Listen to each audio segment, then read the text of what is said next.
Venkateswara gold తాకట్టులో ఉన్న మీ బంగారాన్ని విడిపించి కొనబడును.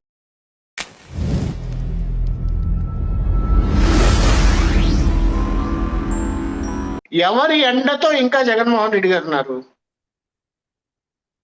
అందుకే ఇందాకంది కొండని తవ్వి ఎలుకను పట్టారు అని. వైవి సుబ్బారెడ్డి గారి పేరు లేదు, ధర్మారెడ్డి గారి పేరు లేదు, కరుణాకర్ పేరు లేదు. సర్వనాశనం అవుతోంది ఎవరయ్యా అంటే ఉద్యోగులు, టీటీడీ ఉద్యోగులు.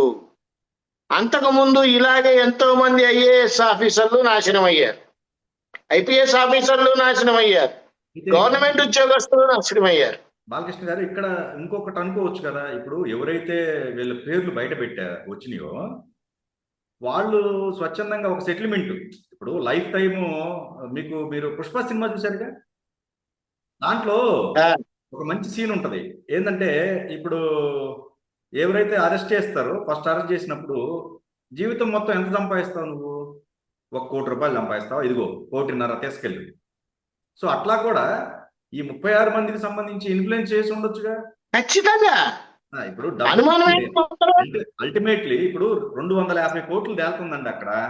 ఈ 250 కోట్లు మహా అయితే ఒక 10 కోట్లు ఖర్చు పెట్టారు అనుకోండి, వాళ్ళ కుటుంబాలకు వాళ్ళకు లైఫ్ టైం సెటిల్మెంట్, వెళ్ళి జైల్లో ఉండలేరా? కానీ సమస్య అది కాదు కదా. ఇక్కడ హిందూ సంఘాలు ఏంటి, ఇప్పుడు చట్టాలు అనేవి ఇటు రూపంలో ఎంతో మంది తప్పించుకుంటూ ఉన్నారు. బట్ ఇక్కడ భక్తుడికి లేదా అక్కడ శ్రీవారికి సంబంధించిన అభిషేకం కూడా ఈ పాలతోనే చేశారు. మరి వాటి పరిస్థితి ఏంటి? అదే అంటోంది. మీరు ఎంతసేపు ఒక లడ్డు గురించే మాట్లాడుతున్నారు.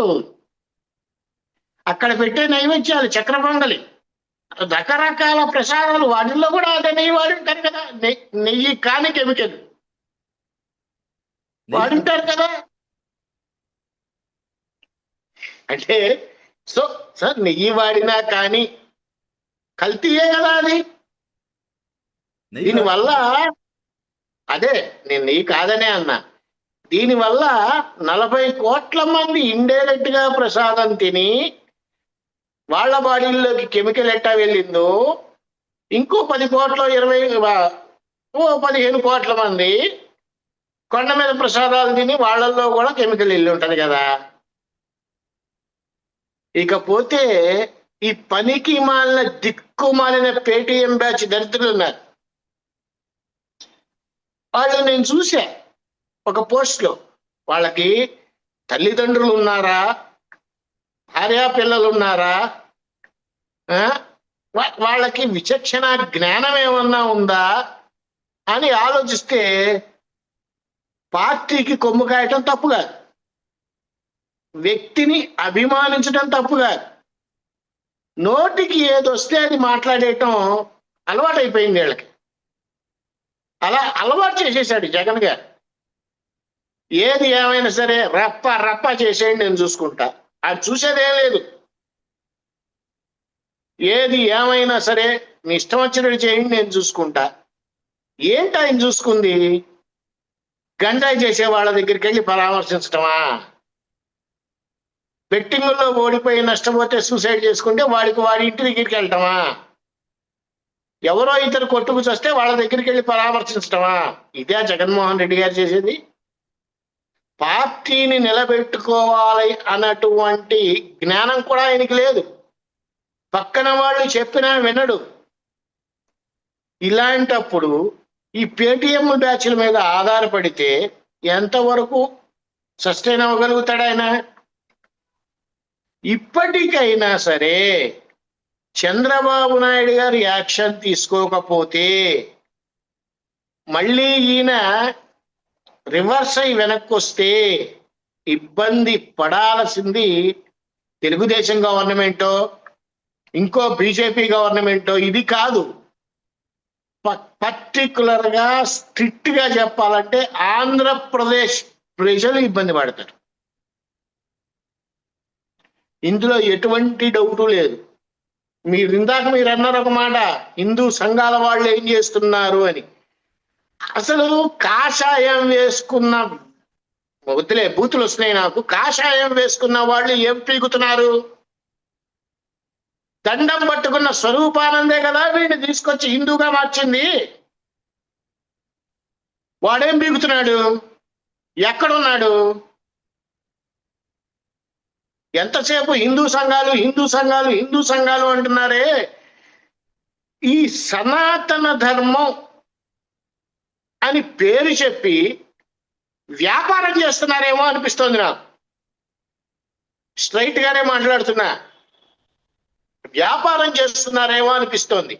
ఎందుకన్నానంటే ఈ మాట, కాషాయం ప్రతి ఒక్కడు కాషాయం వేసుకోవటం, ప్రతి ఒక్కడు గడ్డాలు పెంచడం, మీసాలు పెంచడం, ఓ జడలాగా కొప్పు పెట్టడం, ముడ్డి కింద పీట ఒకటి వేసుకొని సొసైటీ రిజిస్ట్రేషన్లో మాది ఈ పీఠం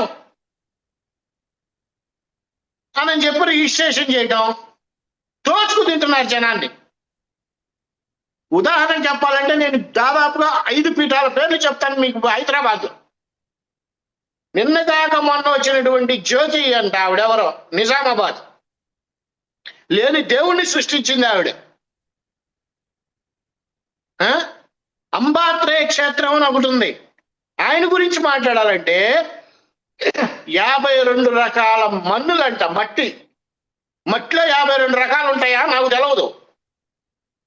మహా ఉంటే 3-4 రకాలు ఉంటాయి. పైగా 52 రకాల మట్లుట, అవన్నీ ఏకకాలంలో తీసుకొచ్చాట.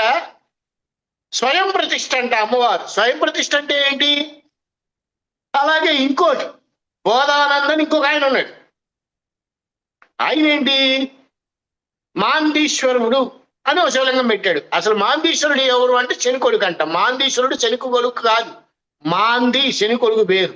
వీళ్ళు సృష్టించడం, పీఠాలు పెట్టడం, డబ్బులు దోచుకోవటం, ఈ హోమం అంటాం, ఆ హోమం అంటాం. 97% మంది కాషాయం కట్టుకున్న ప్రతి ఒక్కరిని కింద పైన పగలగొట్టాలి. వాళ్ళ కదా నాశనం అవుతుంది సనాతన ధర్మం, లేకపోతే అవుతుందా? సనాతన ధర్మం అంటేనే వేద ధర్మం. అవెవరి ఆలోచించరు. ఎటువైపు వెళ్తున్నాం, ఏం మాట్లాడుతున్నాం, ఎలా జరుగుతోంది, ఇవేమీ అక్కర్లా.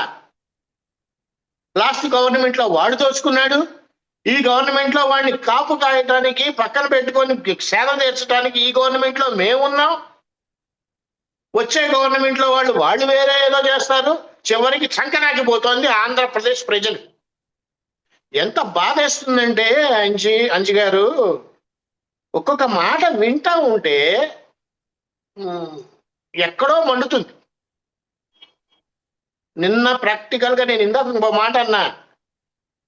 నిన్న ఒక వైసీపీ వ్యక్తి ఫోన్ చేశాడు నా, ఇదే మాట అన్నాడు.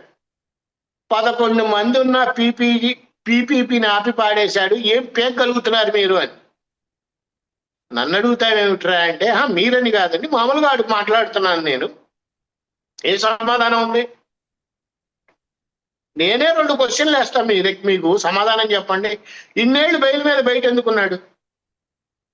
దీని వెనకాల ఎవరు సపోర్ట్ ఉన్నారు?